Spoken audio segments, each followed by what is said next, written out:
as GM of the Texas Rangers, assembled the best teams in franchise history, got to the World Series twice. Current senior advisor now with the Tampa Bay Rays. It's Jon Daniels here on 105.3 The Fan. And a good afternoon, sir. How we doing? I'm doing great, guys. How are you?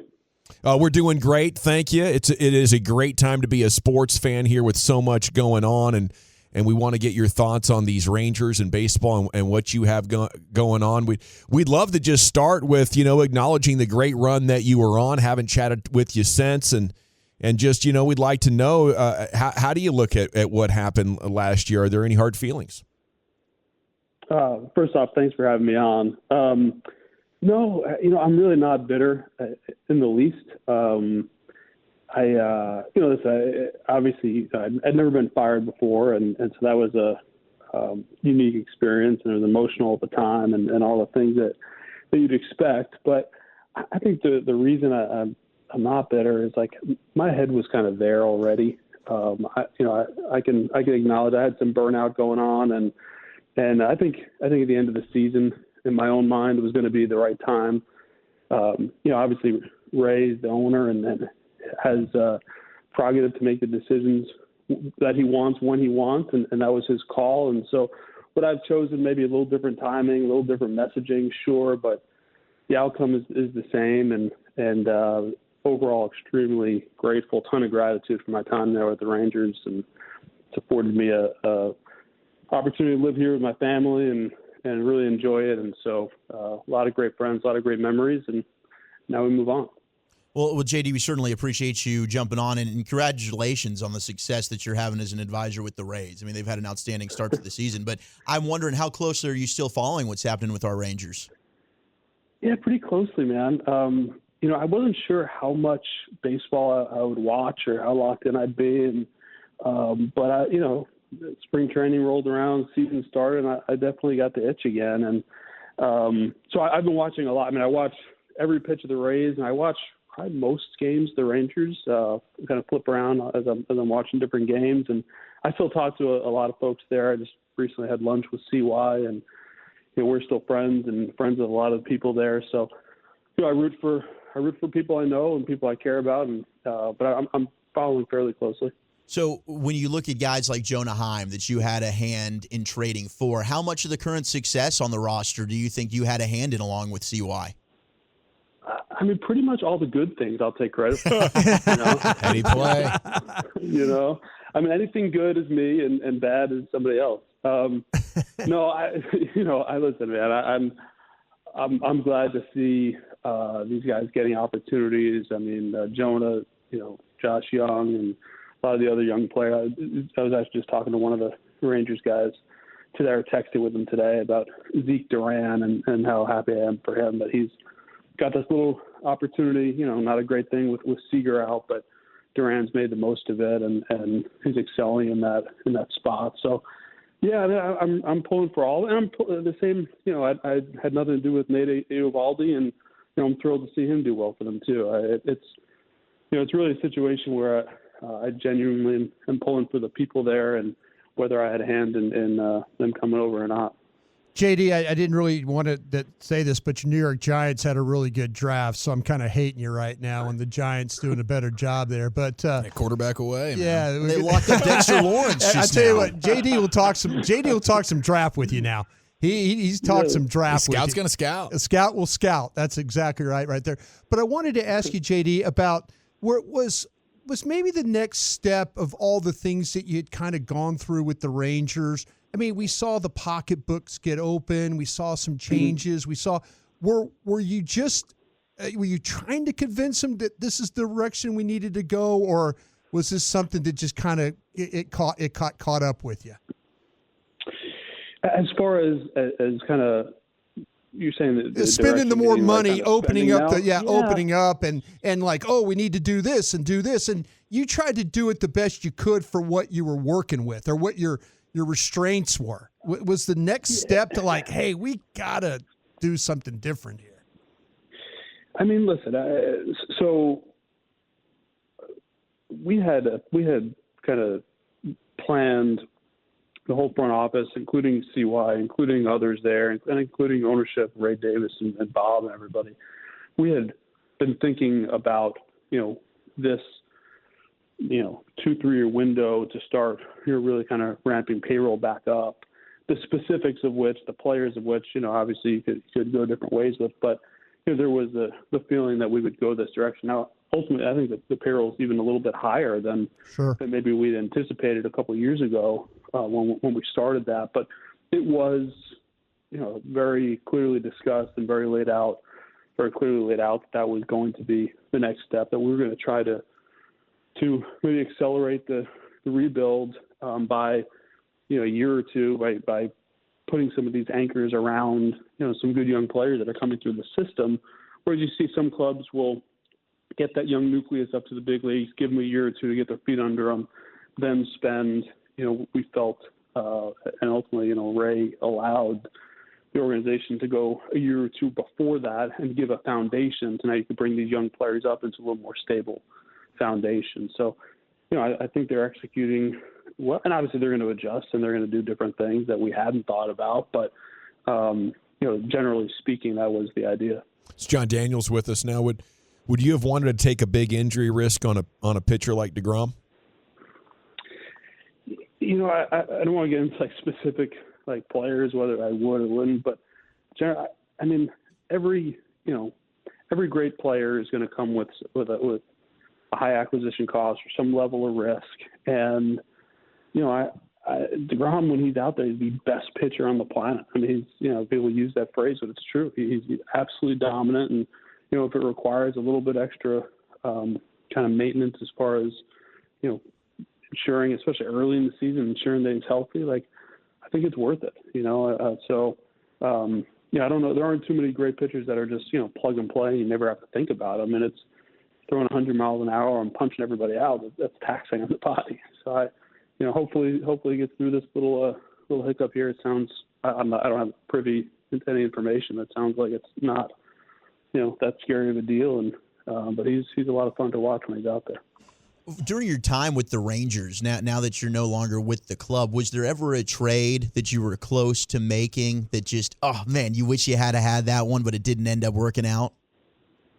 Oh man, I don't know where to start. A lot of them. Yeah, it's fun. I find myself, I hadn't thought about a lot of them in a long time, and now as I'm talking shop with a new group of people over here and learning about some of the Rays near misses end up kind of trading war stories, and so I've thought about them a little bit more here recently, and I think that's the nature of you just have to be constantly in these things, in these discussions, in these trades, and you're going to have some misses, you're going to have some hits, but I think if you have a good process and you have good people and you have good scouts and good analysts and good coaches, you want to be, you want to make more moves than not, because I think you have to have confidence that you're going to come out on the right side of them more often than not. And something that Tom Hicks told me when he owned the club after my first year in this role, and he called me up and we'd had some early misses, some big misses early on, and Tom, media was probably rightfully calling for my head, and Tom basically told me, he goes, listen, man, he was I've made thousands of deals in my career, but I really made my career off of 3 or 4 of them. And his message was don't stop shooting your shot, don't stop doing the things that you believe in, and he just kind of when it would have been very easy for him to say, hey, slow down, let's get he was telling me the exact opposite. He said, hey, go out there and you have good instincts, you have good people around you, go out there and do your thing. And I still believe that, man. You got to be in a lot of deals. You got to uncover a lot of stones to put a good club together. John, if you're a team that feels like you're definitely a buyer come deadline time, how early is too early to start picking up that phone if you feel like, okay, I'm a contender, but I got a glaring hole in whatever spot it may be? Is it too early right now to start having those conversations with other teams? I don't think it's ever too early to start laying groundwork, but realistically speaking, they're just, there isn't going to be a whole lot out there. So every once in a while you'll kind of hit on something that might, kind of patch a hole or help you. But for the most part, like the, needle moving players are just not available this early in the season. Teams haven't given up on their seasons, and if they have, for whatever reason, like they want to see a market develop for the player, and it behooves them to have multiple buyers in there to get a good deal. So there's a reason you don't typically see many deals here in April and May. And you can be creative. You could find a little diamond in the rough type deal, but to get a sure thing, it's unlikely. JD, is there anything that we were really, really wrong about you during your tenure as the general manager that you'd like to clear up? I mean, the Nolan Ryan thing comes to mind, and relationships. Is there anything as a media that we were just dead balls wrong about that you'd like to say, no, this is really kind of what happened here? Yeah, it's a great question. I'm not totally sure. I'm guessing the answer is yes, but after a while, I'll tell a quick story. So Billy Beane, one time talking to Billy, and this is way back early in my career, and he said, what stage are you at with the media? And I go, what do you mean? He goes, he starts laughing. He goes, right when you get the job, it's so exciting, and your name's in lights, and you haven't made any mistakes yet, and everybody loves you, and so you're reading everything, and your mom's clipping out stuff and saving it, and your friends back home are reading your name on ESPN, and it's awesome. You're reading everything, you're loving it. And then, you start to make some moves, you make some mistakes, and now you're the village idiot, and now, you're the fans, the media, it's this guy's a dummy, and so now you tell people you don't read it, but you're really still reading everything, right? You're really still listening to everything. And then at some point along the way, you kind of look up and you're like, this isn't healthy for me. I got a job to do. And, it could be different for everybody, but you genuinely stop, paying attention to it. And I don't really remember when that was, but it did happen where I just kind of like, it's like, this isn't healthy for me. I've got a job to do. I can't focus on this. And you kind of stop paying attention. So I don't know. I don't really want you guys to tell me right now either, but I don't know what all the major criticisms were. I can imagine some of them. The stuff with Nolan, like, it definitely took on a life of its own. Did we have disagreements on certain things? Sure, but like everybody does. So much respect for him, and I learned a ton about like culture building from him. Honestly, we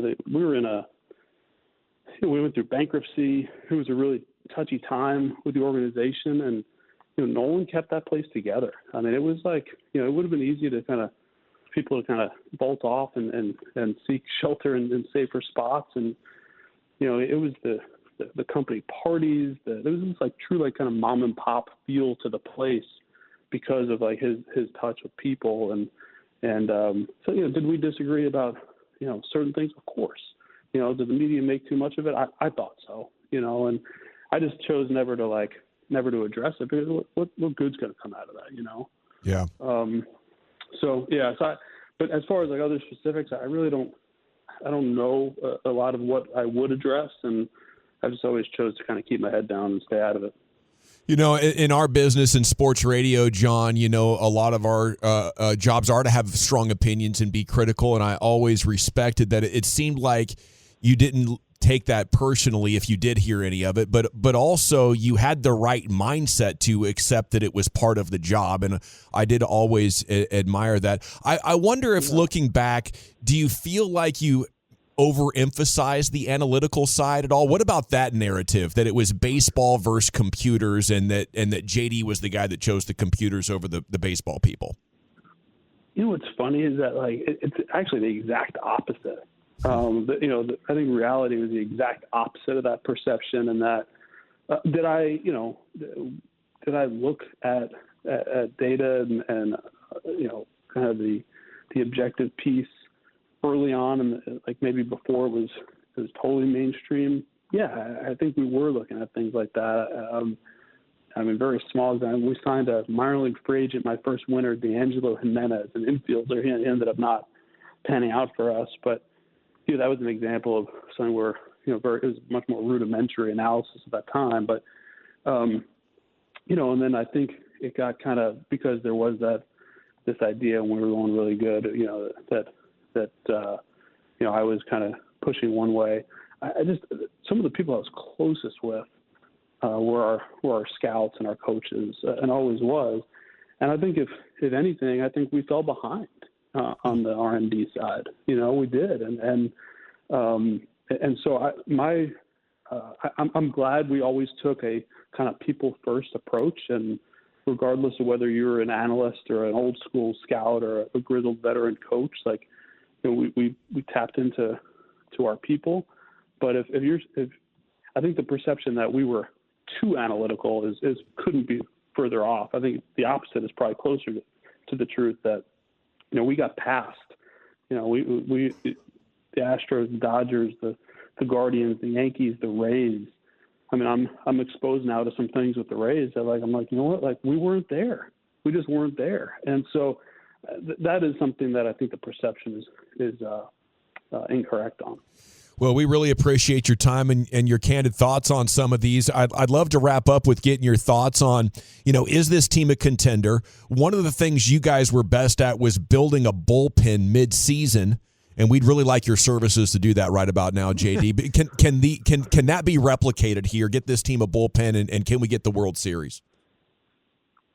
I think there's no doubt that the Rangers are a contender, and I think the downside is there's a lot of teams in the American League that look like contenders right now. Right? There's a lot of good clubs, but it's a good position player club, and they've added some veteran starters. The bullpens are fickle.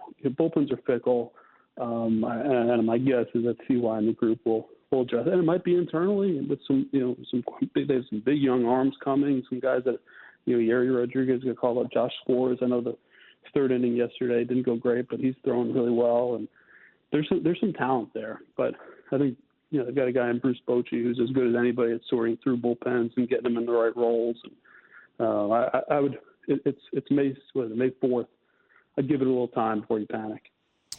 Well, thanks for your time. Best of luck to you down there. Maybe we'll see you in the playoffs again, huh? A little DS action, something like that. That sounds good, man. Thanks for having me on, guys. I appreciate it.